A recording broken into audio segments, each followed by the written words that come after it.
Dumelang guys, welcome to my YouTube channel. My name is RENEILWE SEHLAKE, also go by the name Reni. If you are new to my channel, we basically started this DIY last week where we did the part 1 of this video, and now we're just continuing, and we do anything creative home living DIYs, makeovers, renovations on my channel.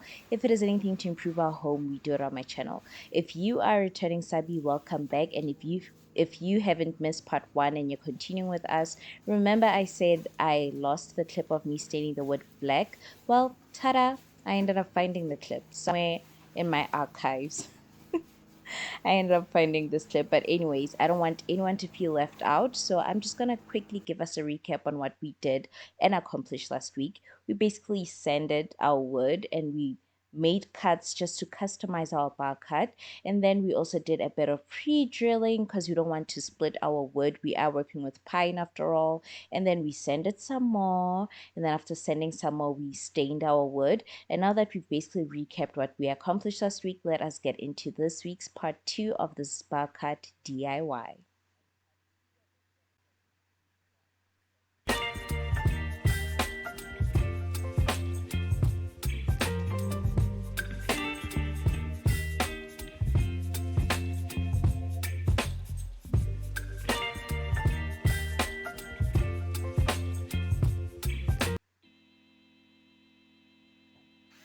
Alright, starting off, I'm going to start with these handles. I'm just going to put the screws in. One thing about me is when I'm screwing or assembling something, I like to actually screw my screws into a point where the screw tip peeks out on the other end, if I'm making sense. That way I don't screw for long trying to ensure that the screw is going through the wood and into the next piece and all kind of stuff. So I feel like this is a way faster than actually just screwing it. And I'm going in with some wood glue. This is just so that I can attach the handles because there are no screws going into the handles, so I'm solely relying on the wood glue. You might be wondering, is wood glue a good idea? Is it strong? Well, experts say wood glue is so durable. If you glue wood on wood, the wood is most likely to break at a different point before it actually detaches from the point of assembly or where you join your pieces together. So I'm basically just straightening out my handles by banging the one side with a wood piece so that it can be straight. And now that I have my handle where I want it, it's time for me to screw in the piece that's going to be attached to the tray to the handle. The reason why I'm doing this now is because I want to assemble the smaller pieces now, because I realize that sometimes if I don't do this in advance, I'm going to struggle getting access to where I'm supposed to screw the pieces. And yes, your girl bought clamps. Finally, I have clamps, guys. So I got these from Builders Warehouse. They're very affordable. I think they were 128 rands and it's 8 clamps in one bag. So yes, it was 128 rands per bag, and then they come in different sizes. So this is me dry fitting and trying to work out where everything is gonna sit. And now that I have worked this out, I also cut these pieces to the size of this tray. I showed you guys in part 1 when I was at Leroy Merlin and I was getting assistance with somebody cutting the wood pieces. So they used the measurement of the tray. This is me creating a tray piece, if I'm making sense. Basically the bottom of the wood is going to have borders all around. I did this step because I don't want just an open tray like my first DIY, or I mean my first bar cut, because I realized that when you move things around or when you move the bar cut around, you're more worried about things just gliding off and falling off. So this is just me ensuring that whoever my client is going to gift with this bar cut doesn't have the same concerns that I had in my initial bar cut. So now that I put on the sides and I've clamped them down with the glue, always wipe off your excess glue. It's good to have excess glue because it means that you actually have enough glue attached or applied, shall I say. So now that I've dry fitted this piece, it's time for me to actually fit it in and clamp it as well. So since I'm attaching wood to wood, I'm using wood glue, and I'm not necessarily stressed about using screws to attach these pieces. I just glue them down and I use clamps so that they can hold them in place while the glue dries, and this honestly worked out for me.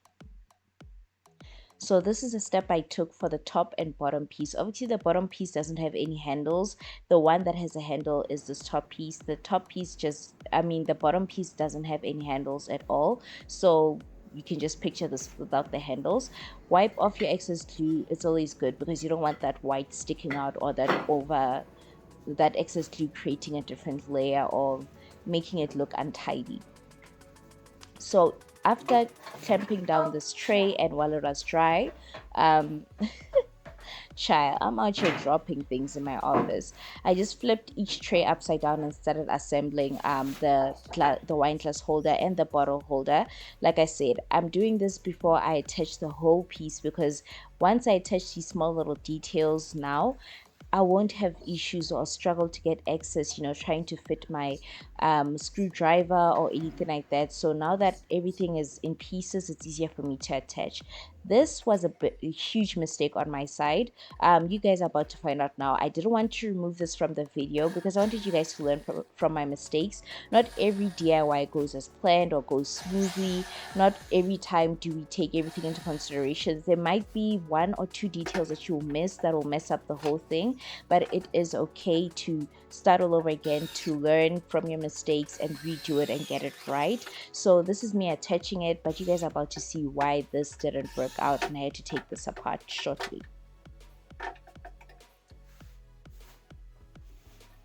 So I took the leg and I fit it on, and I realized that actually this wine glass holder, the frame was in the way of my wood piece. So I had to take it apart again and re-drill new holes and then reassemble this again. The reason why I didn't cover the old holes, whoa, did I just cuss? I'm sorry, guys. Wow, I am so sorry. Holes, Holes. The reason why I did not cover the initial ones is it's because the frame still kind of hides the previous. I'm even scared of saying the word again. Yeah, I'm not gonna say it again, but yeah, it's actually self-explanatory. It covers the other parts, so I don't need to fill it out. I don't need to restain or anything. But obviously, if you're a perfectionist, you can always go in with a wood filler and then wait for it to dry, sand it down, stain it again, and then you'll be fine. And then this is me testing again if the leg has enough clearance, and it did.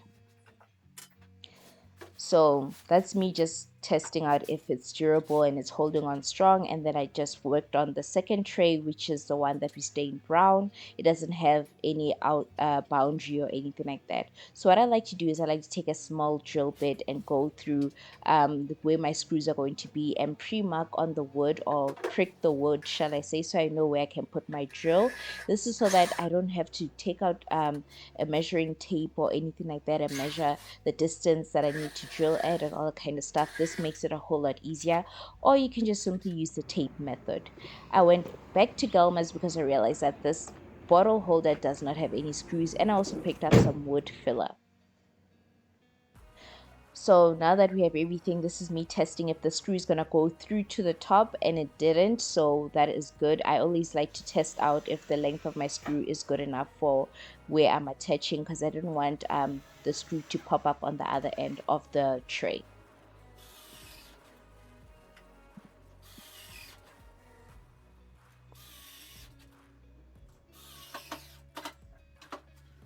Now that I have it all attached, I put it to the side, and it's pretty much time for me to start assembling everything. This is the bottom tray, like I was explaining to you guys. It doesn't have the handles, it's just a simple tray. So basically, when I said when I'm cutting the wood and customizing it, it's going to be self-explanatory later, this is what I'm talking about. You see those little pieces of wood I was cutting out and all that kind of stuff? It was just so that everything can just fit into each other like a puzzle piece, so that it seems like this Barcart was well thought out and it adds this custom effect to it. Well, that's at least what I thought. So I'm just adding these the legs to the Barcart, but then I realized that actually I'm a short lady. I shouldn't even be trying to assemble this on top of a table. I thought it would be easier on the table, but I realized that I'll be working with this and it's going to be way taller than I am. I'm going to struggle assembling this. So once I screwed in this second leg piece, I put the Barcart on the floor so that I can work with it better. And basically, if I need to screw anything with more pressure, I'm able to do that with my body weight with it on the floor.